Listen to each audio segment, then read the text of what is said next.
Ranchie Redhead, and today we are at Art of the Capitol, and I have the privilege of interviewing Rianne from Ranchland Western from Ainsworth, Nebraska. Rianne, can you say hi? Hi, everybody. So, if you could just give us a brief background and kind of your story with your business and kind of the role you play in your business. Sure. So I'm the third generation.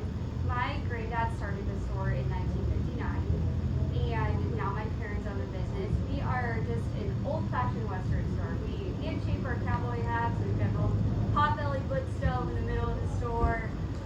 We do everything kind of custom and unique, and we just serve all the hardworking farmers and ranchers in our area. I love that, and I love that you're here with your mom. You were telling me your mom's story. Can you kind of give me a little bit of background on her as well? Sure. So my mom has been in the store for over 30 years. She's worked with my dad for a long time, and she is a creative. We're both creatives. We do custom leather work, and she's always loved jewelry. We sell a lot of sterling silver jewelry, and so the last year and a half, she has started doing her own custom silversmithing.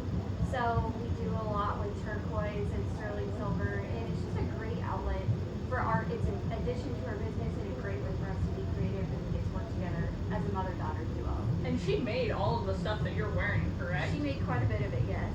So the stunning jewelry, that was the first thing when I walked into your booth. I was like, oh, we were talking about turquoise and how it lasts and how it's such a great thing, and we connected kind of over our grandmas and like being women in the industry, but I just thought that was such a unique thing.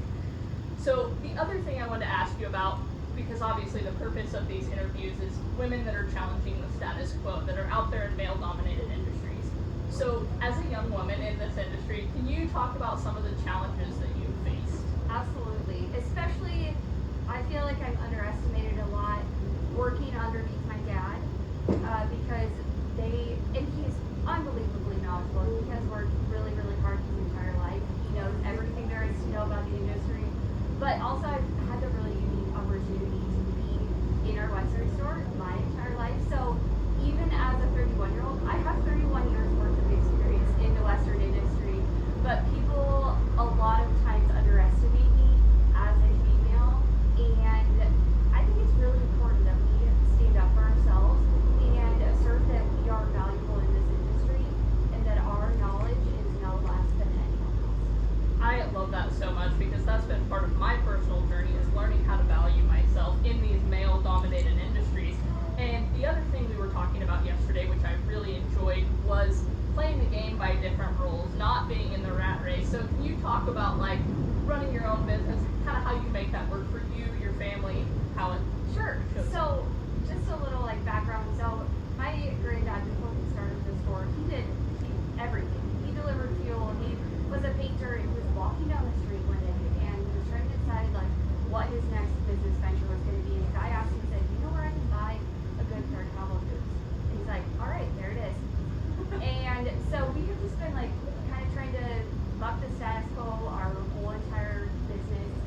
And I feel like that was really instilled in me by my dad and my granddad. But we don't want to do everyone else. I want to do my own thing. We custom design our own boots.